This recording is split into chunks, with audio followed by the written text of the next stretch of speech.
நம்ம ஊர்ல எப்படி அனிருத் ஃபேமஸோ, நம்ம ஊர் அனிருத்த விட 100 மடங்கு ஃபேமஸ் இந்தியா முழுக்க அரிஜித் சிங். அவர் வந்து பார்த்தீங்கன்னா, இந்த இசைத்துறைய விட்டே விலகுறேன்னு சொல்லிட்டாரு. அவரு ஏன் அப்படி சொன்னாரு? அவர பத்தி எல்லாம் தெரிஞ்சுக்கலாம் வாங்க. 1987 ஏப்ரல் மாசம் 24ஆம் தேதி கொல்கத்தால பொறக்குறாரு அரிஜித் சிங். அவங்க அப்பா ஒரு பஞ்சாபி, அவங்க அம்மா ஒரு பெங்காலி. இவங்க அப்பா, அம்மா வந்து காதல் கல்யாணம் பண்ணியிருக்கிறாங்க. ஓகேங்களா? அவங்களுக்கு வந்து பொறந்த ஊரு கொல்கத்தா. அரிஜித் சிங் பொறந்தது கொல்கத்தா. அவங்க குடும்பமே வந்து பார்த்தீங்கன்னா, இசை குடும்பம். அவங்க அம்மா வந்து பார்த்தீங்கன்னா, மிருதங்கம் வாசிக்கக்கூடிய ஒரு நபரு. அவங்க பாட்டி வந்து பார்த்தீங்கன்னா, அந்த காலத்து பழைய காலத்து சினிமால கோரஸ் பாடுறவங்க. இப்படி இசை குடும்ப பின்னணியிலிருந்து வந்ததுனால, இவருக்கு இசை மேல தீராத காதல். நெல்லு செடி போட்டா நெல்லு தான் முளைக்கும். அவரைக்காயா முளைக்கும்? நெல்லு தான் முளைக்கும். அதே மாரி இசை குடும்பத்திலிருந்து வந்ததுனால, இவருக்கு வந்து இசை மேல தீராத காதல். நெறையா பாகவதர்கள்ட்ட போயிட்டு, முறையா இசை கத்துக்கிறாரு. சங்கீதம் கத்துக்கிறாரு. பாட கத்துக்கிறாரு. ஸ்வரங்கள் கத்துக்கிறாரு. இப்படி கத்துக்கிட்டு வந்தவாட்டி, மும்பைல அவருக்கு ஒரு 18 வயசு இருக்கும் பொழுது, ஒரு இசை நிகழ்ச்சியில போய் கலந்துக்கிறாரு. ஒரு டிவி ஷோல. அப்படி கலந்துக்கிட்ட வாட்டி போய் கலந்துக்கிட்டு, அப்படியே ஃபில்டர் ஆயி, ஃபில்டர் ஆயி, ஃபில்டர் ஆயி, ஃபில்டர் ஆயி, மொத 10 இடத்துக்குள்ளாடி வந்துர்றாரு. 9வது இடம், 8வது இடம், 7வது இடம் எல்லாருமே தெரிஞ்சு போச்சு. யாருக்கு? டிவி பார்க்குறவங்களுக்கு, ஷோல இருக்கிறவங்களுக்கெல்லாம். கடைசில இருந்து இந்த ஒரு பையன் மட்டும் முன்னாடி போயிட்டே இருக்கிறான். ஸோ, இந்த பையன் அரிஜித் சிங் தான் வின்னர் ஆவான்னு சொல்லி நெனைக்கிறாங்க.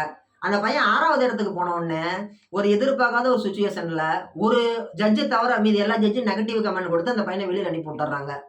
அப்படி வெளியில அனுப்பிவிடும் பொழுது, சங்கர் மகாதேவ் நம்ம கேள்விப்பட்டிருக்கிறோம் இல்லையா? சங்கர் மகாதேவன் மட்டும் என்ன பண்றாரு? "கண்ணு, இவங்கள விடு கண்ணு, நான் உனக்கு சான்ஸ் குடுக்குறேன் வா கண்ணுன்னு" சொல்லி கூட்டிட்டு போயிட்டு, முதல் சான்ஸ் அப்படிங்கிறது அவர் தான் குடுக்குறாரு. ஹிந்தியில வந்து ஒரு பாட்டு. ஹிந்தி பாட்டுல வந்து பார்த்தீங்கன்னா, "சாஜி லீலா பட்சாலே" ஓகேங்களா? அந்த பாட்டு வந்து பாடக்கூடிய வாய்ப்பு அப்படிங்கிறது அரிஜித் சிங்குக்கு சங்கர் மகாதேவன் குடுக்குறாரு அந்த பாட்டு சான்ஸ. அத அவரு பாடுறாரு. ஆனா, அந்த படம் வந்து பார்த்தீங்கன்னா, வெளியிலயே வரல. அந்த படம் வந்து பாட்டுல ரெடி பண்ணி வச்சுட்டாங்க. படம் ரிலீஸ் ஆவல. அப்படியே லாக் ஆயிக்கிச்சு படம். சரி என்னடா இது? இந்த மாரி ஆயி போயிருச்சே! அந்த அப்புறமேட்டு சொல்லி இது பண்றாங்க. மறுபடியும் சாவாரியா. தமிழ்ல சொன்னோம்னா தப்பா தெரியும். சாவரியா அப்படின்ற மாரி இருக்கும். ஆனா ஹிந்தி படத்துல அது வந்து ஒரு பேரு. ஷாவாரியா.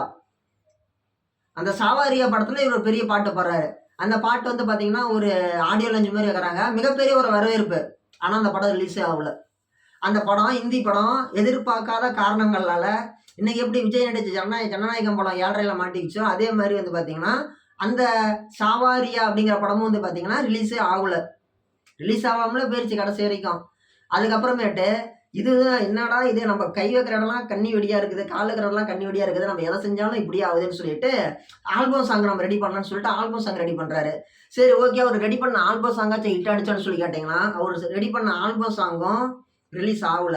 ஏன்னா, அதுக்கு புரொடியூசர்ஸ் இருக்கிறாங்கல்ல, அவங்க என்ன பண்றாங்க, அந்த ஆல்பம் சாங்கோட உரிமைய அவங்க வாங்கி வச்சிருக்கிறாங்க. இப்ப நான் இருக்கிறேன் அப்படின்னா, எனக்கு நான் தான் இத போடணும்னு முடிவு பண்ணுவேன். நான் ஒருத்தர்ட்ட கைய கட்டி ஆல்பம்ட்ட அக்ரீமெண்ட் சைன் போட்டுட்டேன் அப்படின்னா, இந்த வீடியோ நான் அவங்ககிட்ட பண்ணி குடுத்துட்டேன்னா, அவங்க எப்ப ரிலீஸ் பண்றாங்களோ அப்பதானே வெளியில வரும். அந்த மாரி அவர் பண்ண ஆல்பம் சாங் போய் அதுவும் ஒரு இடத்துல லாக் ஆகிக்கிச்சு. இப்படி இருக்கக்கூடிய ஒரு சூழ்நிலையில, வேலை இல்லாம ஊருக்குள்ளோட மனச சுத்திட்டு இருக்கிறாரு. நெனச்சு பாருங்க. மும்பை போன்ற பெருநகரத்துல வேலை இல்லாம ஒவ்வொரு மியூசிக் டைரக்டர் கம்பெனியா போயிட்டு, "எனக்கு ஒரு வாய்ப்பு குடுங்க, எனக்கு ஒரு வாய்ப்பு குடுங்கன்னு" சொல்லி கேட்கறது, எவ்வளோ ஒரு கஷ்டமான விஷயம். அப்படி இருக்கும் பொழுது ஒரு முடிவுக்கு வராரு. இனிமே நம்ம எந்த ஒரு சூழ்நிலையிலயும் நம்ம வந்து என்ன பண்ணக்கூடாது, நெவர் கிவ் அப்பே ஆகக்கூடாது. விட்டு குடுக்கவே கூடாது. கிடைக்கிற எல்லா சேனல்ஸையும் நம்ம பயன்படுத்திக்கணும் அப்படின்னு சொல்லி ஒரு முடிவுக்கு வராரு. அப்படி முடிவுக்கு வந்ததோடைய விளைவு என்ன? "தஸ் கதம்". ஓகே. என்ன பேரு? டிவியோட ஷோ பேரு தஸ்கதம். தஸ்கதம்னு சொல்லக்கூடிய ஒரு டிவி ஷோல போய் கலந்துக்கிறாரு. நம்ம ஊர்ல எப்படி Sun singer, super singer, mega singer, அந்த சிங்கர், இந்த சிங்கர்ன்னு இருக்குதோ, அதே மாரி அதே அவரு வேலை இல்லாம சுத்திட்டு இருந்த மும்பை பெருநகரத்துல ஒரு மிகப்பெரிய ஒரு வாய்ப்புக்கோசரம் காத்துட்டு இருந்தவரு, ஒரு சின்ன டிவி ஷோ, ரியாலிட்டி ஷோ தஸ்கதம். ஓகேங்களா? தஸ்கதம்ல போய் கலந்துக்கிறாரு. அதுல கலந்துகிட்டு மிகப்பெரிய அளவுல ஒரு பரிசு தொகைய வின் பண்றாரு. சின்ன டிவி ஷோ தான். போக, போக, போக, போக அது வந்து பெரிய செலிபிரிட்டியா மாறிடுச்சு. பிரைஸ் அமௌண்ட் இன்கிரீஸ் ஆயிருச்சு. அதுலருந்து ஒரு லாட் ஆஃப் மணி அப்படிங்கிறது பிரைஸ் மணி வின் பண்றாரு.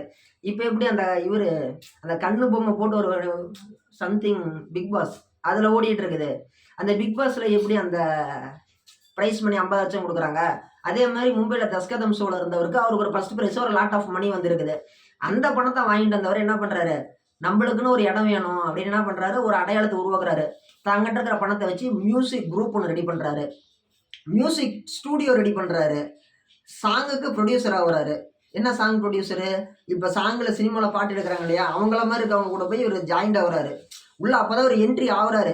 என்ட்ரி ஆகி சாங் ப்ரொடியூசர் ஆகுறாரு. சாங் ப்ரொடியூசர் ஆன வாட்டி இவருக்கு நெறைய மியூசிக் டைரக்டருடைய அறிமுகம் கிடைக்குது. சினிமா துறைகளோட என்ட்ரி ஆகுறாரு ப்ரொடியூசரா. வேலை கேட்டு போறது வேற. நான் ப்ரொடியூசரா வரேன்னு சொல்லி போகும்போது தான் அங்க மரியாதை கிடைக்குது. இப்படி ஒரு ப்ரொடியூசரா போகும்பொழுது மியூசிக் டைரக்டர்லாம் அறிமுகம் ஆகுறாங்க. அவரு பிரீத்தம் ஆகுறாரு, சங்கர் ஆகுறாரு, விஷால் சேகர் ஆகுறாரு. நம்ம விஷால் கிடையாது, நம்ம டைரக்டர் சங்கர் கிடையாது. இவங்கெல்லாம் மியூசிக் டைரக்டர்ஸ். அவங்களாம் அறிமுகம் ஆகுறாங்க. அப்படி அவங்களாம் அறிமுகமான பாட்டி அவங்க எடுக்கக்கூடிய பாட்டுக்கு இவரு தானே ப்ரொடியூசரு. நான் அப்படியே கோரஸ் பாடுறேனே அப்படிங்கிறது. அவங்க சரி ப்ரொடியூசர் கேட்குறாரு கோரஸ் தானே அப்படின்னு சொல்லிட்டு விடுறது. இதுல கூட கிடைக்கிற வாய்ப்பெல்லாம் பயன்படுத்திக்கிறாரு. யாரு? அர்ஜித். போயிட்டு கோரஸ் பாடுறாரு. கோரஸ் பாடிட்டு இருக்கும் பொழுது இவருக்கு ஏகப்பட்ட வரவேற்பு இருக்குது. ஓகே, கோரஸ் குரலே நல்லா தான் பாடுறான்னு சொல்லிட்டு விட்டாங்க. அப்ப டைரக்டர் பிரீத்தம் என்ன பண்றாரு, ஒரு பாட்டுல வந்து வேற ஒருத்தர் பாடின பாட்டுல வந்து ஒரு திருப்தியே இல்ல. அதுல ஒரு திருத்தம் பண்ணும் அப்படின்னு சொல்லி சொல்றாங்க. அப்ப இவர் என்ன பண்றாரு, சரி அந்த ஒரு லைன் மட்டும் நான் மாத்தி பாடட்டுமான்னு சொல்லி கேட்கிறாரு.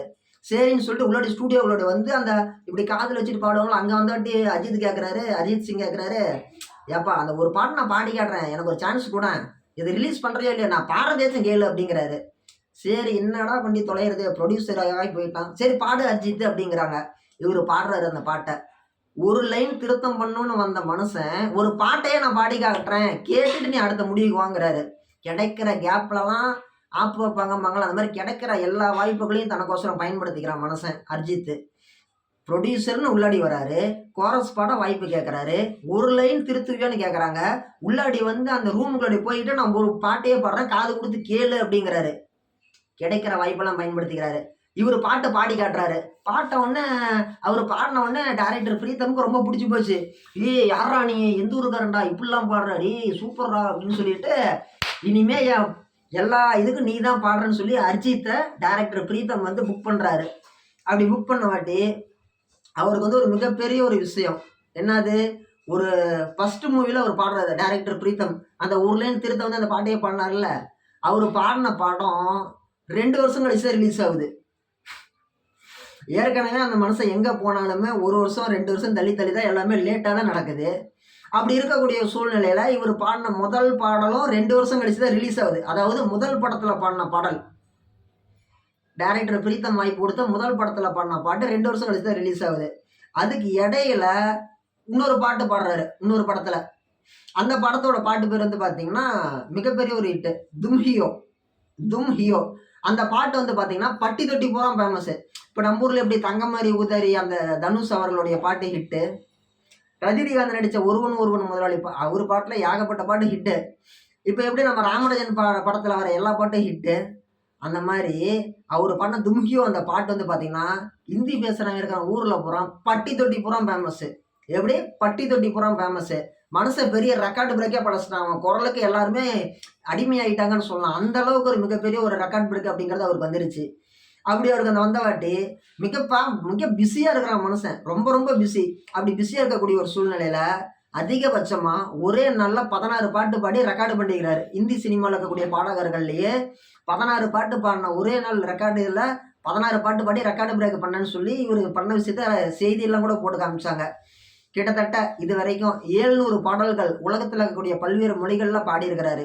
தமிழுக்கு வந்திருக்கிறாரா சபரின்னு சொல்லி கேட்டீங்கன்னா வந்திருக்கிறாரு. எக்ஸாக்ட்லி. நடிகர் சூர்யா அவர்கள் வந்து 24 அப்படிங்கிற படத்துல டைம் டிராவல் வாட்ச் வச்சு ஒரு படம் நடிச்சிருப்பாரு. அதுல வந்து சமந்தா கூட வந்து ஒரு பாட்டு வரும், ஒரு கருப்பு குதிரை வச்சுட்டு வருவாங்க. நான் உன் அழகினிலே, நான் பாட முடியாது, பாடணும்னு ஆசைதான், பாடினா மேல இருக்கிறவன் காப்பிரைட் கொடுத்துருவான், அதனால நான் உன் அழகினிலே அப்படிங்கக்கூடிய அந்த ஒரு பாட்டு அவர் பாடுவாரு. அந்த பாட்டு பாடுறது வந்து பாத்தீங்கன்னா இவரு தான், நம்ம அர்ஜித் சிங் தான். என்ன சபரி சொல்ற, அதனால சிங்கு தமிழ்ல சூப்பரா பாடி இருக்கிறாருன்னு சொல்லி கேட்டீங்கன்னா எஸ், அவரை கூட்டிட்டு வந்தது ஏஆர் ரகுமான் தான் கூட்டிட்டு வந்தாரு தமிழ் சினிமாவில் அந்த ஒரு பாடல் பாட வைக்கிறதுக்கோசரம். அப்படி இருக்கக்கூடிய அவர் வந்து பாத்தீங்கன்னா ரொம்பவே சிம்பிளிசிட்டியான ஒரு பர்சன், ரொம்பவே எளிமையா இருக்கக்கூடிய ஒரு மனுஷன், எளிமையை விரும்பக்கூடிய ஒரு நபர் தான் வந்து பாத்தீங்கன்னா அர்ஜித் சிங். தான் வந்து பாத்தீங்கன்னா போகும்பொழுது நம்ம ஊர்ல இருக்கிற ஆளுங்க வந்து பாத்தீங்கன்னா ஒரு சின்ன ஒரு கோ டைரக்டருக்கு டீ வாங்கி கொடுக்காம கூட வந்து பாத்தீங்கன்னா ஒரு 1000 ரூபாய்க்கு செருப்பு வாங்கி தான் போடுவான், 500 ரூபாய்க்கு செருப்பு வாங்கி தான் போடுவாங்க. ஆனா இந்த ஆளு அர்ஜித் சிங் கோடிக்கணக்கில் சம்பாதிக்க கூடிய ஆளு, ரொம்ப சிம்பிளிசிட்டியா தான் வருவாரு. ஆடம்பரம், கையில ஒரு வாட்ச் போட மாட்டாரு, கையில ஒரு மோதிரம் போட மாட்டாரு, செயின் போட மாட்டாரு, ரொம்ப எளிமையா வருவாரு. மனுஷனை மதிக்க தெரிஞ்ச ஒரு ஆளு. அவர்கிட்ட யாராச்சும் ஒருத்தர் இப்போ ஆடிட்டு இருக்கும்போது யாராவது சின்ன குழந்தை வந்துச்சு அப்படின்னா அந்த குழந்தைய தூக்கி கையில வச்சு கொஞ்சுவாரு. யாராச்சும் ஒருத்தர் கை கொடுக்க வந்தாங்க அப்படின்னா அவங்கள கூப்பிட்டு பேசுவாரு. நல்லா இருக்கிறீங்களா, என்ன பண்றீங்க, ஏது பண்றீங்க, சந்தோஷம், நல்லா இருங்கன்னு சொல்லிட்டு பேசுவாரு. இந்த மாதிரி ஒரு மனித தன்மையோட நடந்துக்குவாரு. ரொம்ப ஒரு பெருமைப்படுத்துற விதமா இருக்கும். நம்ம அவரை பார்க்கும் பொழுது என்ன மனுஷன்டா, அருமையான மனுஷன்டா அப்படின்னு சொல்ற மாதிரி தான் அவருடைய செயல்பாடுகள் எல்லாமே இருக்கும். அரிஜித் சிங் அவர்களினுடைய செயல்பாடுகள் ரொம்ப தங்கமான மனுஷன்மான்னு சொல்லிட்டு அப்படி இருக்கக்கூடிய ஒரு சூழ்நிலையில அவர் ரொம்ப நல்ல மனுஷன். ஒரு இந்தி சினிமால அவருக்கு ஒரு பின்னடைவுங்கிறது எங்க ஏற்பட்டுச்சுன்னா, சல்மான் கான். சல்மான் கான் வந்து பாத்தீங்கன்னா ஒரு நம்ம ஊர்ல எப்படி விகடன் அவார்ட்ஸு, என்னது கருப்பாடு பிளாக் ஷீப் அவார்ட்ஸு அப்படின்னு சொல்லி நடக்குதோ, அதே மாதிரி இந்தியில நடக்கக்கூடிய ஒரு அவார்ட் ஃபங்க்ஷன்ல சல்மான் கான் வந்து பாத்தீங்கன்னா ஹோஸ்ட் பண்றாரு, ஆங்கரா இருக்கிறாரு. அப்படி இருக்கும் பொழுது நம்மளுடைய அர்ஜித் சிங் பேரை சொல்லி பிரைஸ் அனௌன்ஸ் பண்றாங்க. அர்ஜித் சிங் கொஞ்சம் மெதுவா நடந்து வராரு. மெதுவா நடந்து வரும் பொழுது சல்மான் கான் கேட்குறாரு, ஏப்பா நடந்து வர, தூங்கிட்டு இருந்தே எவ்வளோ நேரம் அப்படின்னு சொல்லி கேட்குறாரு. காமெடியா தான் அவர் பெரிய ஆள் இல்லை, அடுத்தவங்களை மொக்கப்படுத்தி பார்க்கணும், அடுத்தவங்களை இன்சல்ட் பண்ணி பார்க்கறதுல அவருக்கு ஒரு சந்தோஷமாட்டிருக்கு. சல்மான் கான் வந்து அர்ஜித் சிங்கை பார்த்து கேட்குறாரு, ஏப்பா இவ்வளோ மெதுவாக நடந்து வர, இவ்வளோ நேரம் தூங்கிட்டு இருந்தேன்ட்டு. பதிலுக்கு அர்ஜித் சிங் என்ன சொல்றாரு, நான் முழிச்சிட்டு தான் இருந்தேன், நீங்க ஆங்கரிங் பண்றதை பார்த்து எனக்கு தூக்கம் வந்துருச்சு. நான் மட்டும் இல்லை, எவ்வளோ நிறைய பேர் தூங்கிட்டு தான் இருந்தாங்க, நீங்க எல்லாரையும் தூங்க வச்சுட்டீங்க, பேசி பேசி தூங்க வச்சுட்டீங்கன்னு சொல்லி சொல்றாரு. சொன்ன உடனே அரங்கமே சிரிக்குது. இது வந்து சல்மான் கானோட மனசுல ஒரு காயம் மாதிரி ஆயிருச்சு. நாம அவனை அவமானப்படுத்தலாம்னு சொல்லி தூங்கிட்டேன்னு கேட்டோம். பதிலுக்கு அவன் வந்து நீ பேசிதான் எல்லாரையும் தூங்க வச்சுட்டேன்னு சொல்றான் அப்படின்னு சொல்லிட்டு அவர் மனசுல ஒரு இது. அது ஒரு நாளையே வந்து பாத்தீங்கன்னா இந்தி சினிமால சல்மான் கான் நடிச்ச எந்த படத்துலயுமே அவருக்கு அடுத்த வாய்ப்பு கொடுக்கல. அந்த ஆங்கரிங் ஷோவுக்கு முன்னாடி சுல்தான் அப்படின்னு ஒரு படம் நடிச்சாரு. அந்த படத்துல அர்ஜித் சிங் பாடின பாட்டு வெளியில வரக்கூடாதுன்னு சொல்லி அந்த படத்துல அந்த பாட்டையே கட் பண்ணிவிட்டாங்க. ரொம்ப ஒரு சூப்பரான பாட்டு தான். அந்த பாட்டு ஆடியோ லான்ச்சும் பண்ணிட்டாங்க. இந்த ஆள் இந்த மாதிரி நான் அவமானப்படுத்திட்டேன், அவன் பாட்டு என் படத்துல இருக்கக்கூடாது, அவன் பாட்டை முன்னாடி நீ எடுத்துருன்னு சொல்லி ப்ரொடியூசர்கிட்ட டைரக்டர்கிட்டையும் பேசி எனக்கு சம்பளத்துல கூட ஒரு 10 கோடி கம்மியா கொடுங்க, ஆனா அவன் பாட்டு இதுல வரக்கூடாதுன்னு சொல்லிட்டாங்க. அப்ப ப்ரொடியூசர் என்ன பண்ணுவாங்க, ஏ 10 கோடி ரூபா வேணாங்கிறான்டா, போடா டே அடுத்துற அந்த பாட்டை கட் பண்றான்னு சொல்லி கட் பண்ணி விட்டாங்க. இந்த மாதிரி வந்து இதுக்கு எதிர்வினை ஆற்றக்கூடிய வகையில அர்ஜித் சிங் என்ன பண்றாரு, ஃபேஸ்புக்ல மன்னிப்பு கடிதம் எழுதுறாரு. ஸ்கூல்ல தானே லீவ் லெட்டர் எழுதுவாங்க, அவர் மன்னிப்பு கடிதம் எழுதுறாரு. இந்த மாதிரி சல்மான் கான் அவர்களே, நான் எழுதுனது தப்பு, பேசுனது தப்பு தான், நீங்களும் தான் ஃபர்ஸ்ட் கேட்டீங்க, நான் பதிலுக்கு இந்த மாதிரி சொன்னேன், உங்க மனசு புண்பட்டு இருந்தா மன்னிச்சிருங்கன்ட்டு. ஆனா சல்மான் கான் இருந்து எந்த ரிப்ளைவுமே வரல. அதே மாதிரி அவரை நேர்ல சந்திக்க போனாலும் திரும்ப சந்திக்க விட மாட்டேங்கிறாங்க. இப்படி ஏகப்பட்ட விஷயங்கள் வந்து நடந்துட்டு இருந்திருக்குது. இன்னைக்கு வரைக்குமே எழுதப்படாத ஒரு விதி என்னன்னா, சல்மான் கானை யார் பகச்சிக்கிட்டாலுமே இந்தி சினிமால வந்து வளர முடியாது. ஓகே, இதுதான் வந்து ஒரு விஷயம். சரி, ஓகே, அர்ஜித் சிங்கோடைய பர்சனல் வாழ்க்கை எப்படி இருக்குன்னு சொல்லி கேட்டீங்கன்னா, அவர் வந்து பாத்தீங்கன்னா 18 வயசு இருக்கும்போது மும்பை டிவி ஷோல கலந்துக்கிட்டாருல்ல, 6வது ரேங்க் போன உடனே கோச்சிட்டு வந்தாருல வெளியில, அந்த இடத்துல கூட பாட வந்த பொண்ணை காதலிச்சு கல்யாணம் பண்றாரு. ஒரு சில காரணங்களால இவர் வேலையெல்லாம் சுத்திட்டு இருந்தப்ப அந்த பொண்ணு சண்டை போட்டுட்டு போயிருது. நீ ரொம்ப ஏழையா இருக்கிற, நீ ரொம்ப வறுமையில இருக்கிறன்னு சொல்லி அந்த பொண்ணு சண்டை போட்டு போயிருது, டைவர்ஸ் வாங்கிட்டு. அதுக்கப்புறமேட்டு இவர் சிறு வயசு தோழியா இருந்த வேற ஒரு பொண்ணை விரும்புறாரு. அப்ப அந்த பொண்ணுக்கு வந்து கணவர் இல்ல, கல்யாணம் ஆகி ஒரு பையன் இருக்கிறான் ஒரு 5-6 வயசுல. அவங்க கணவர் வந்து இறந்துட்டாரு. கணவன் இறந்து போன ஒரு பொண்ணு இவருடைய சிறு வயசு தோழி, அந்த பொண்ணு கூட ஒரு காதல் ஏற்படுது. மறுபடியும் அந்த பொண்ணை கல்யாணம் பண்ணிக்கிறாரு. இப்ப அவருக்கே வந்து ஒரு பையன் இருக்குது. அவங்க மனைவிக்கு ஃபர்ஸ்ட் ஒரு பையன் இருக்குது. இப்ப இவரோட பையன், மொத்தம் 2 பசங்களோட இவர் வாழ்க்கை நல்லபடியா போயிட்டு இருக்குது. இப்படி இருக்கக்கூடிய சூழ்நிலையில தான் அர்ஜித் சிங் அவர்கள் என்ன பண்றாரு, எல்லாருக்கும் புத்தாண்டு வாழ்த்துக்கள், இனிமே நான் வந்து இந்த சினிமா உலகத்தை விட்டு விலகலான்னு இருக்கிறேன், எல்லாரும் சந்தோஷமா இருங்க, நல்லா இருங்க அப்படின்னு சொல்லியிருக்கிறாரு. நல்ல மனுஷன்ல.